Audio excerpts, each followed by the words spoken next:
जय श्री कृष्ण। जय माँ दुर्गा।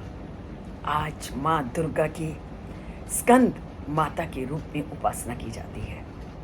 संसार में कोई ऐसा व्यक्ति नहीं जो जीवन में आने वाली कठिनाइयों को, विघ्नों को दूर न करना चाहता हो।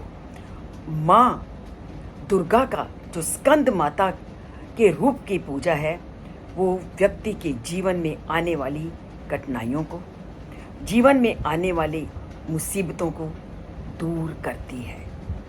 और इस माँ की अगर विधिवत पूजा और उपासना की जाए तो माँ धन, ऐश्वर्य और सुख को प्रदान करती है।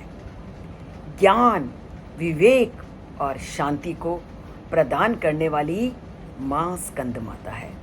अब माँ का नाम स्कंद माता क्यों पड़ा? तो माँ का नाम स्कंद का माता इसलिए पड़ा क्योंकि जो स्कंद माता है वो माँ पार्वती का ही रूप है।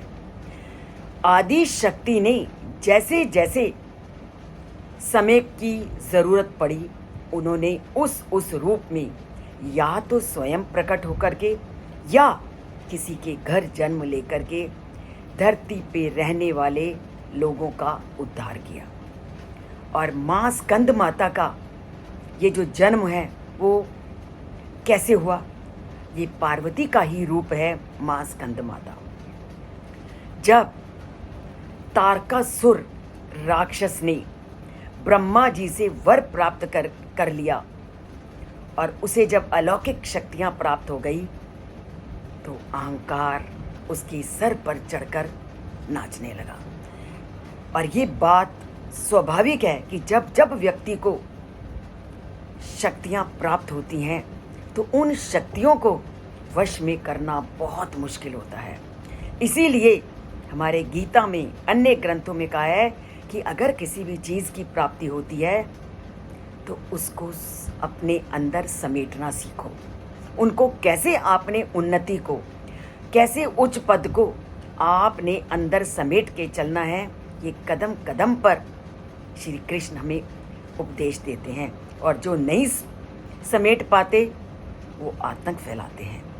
और फिर इन आतंक का अंत कितना बुरा होता है, वही हर नवरात्र का पक्ष हमें बताता है। जब तारकासुर का आतंक बढ़ गया और उसने हर एक को कष्ट देना शुरू कर दिया तो सभी देवता बहुत दुखी हुए और ब्रह्मा जी के पास गए। तो ब्रह्मा जी ने कहा कि पार्वती और शिव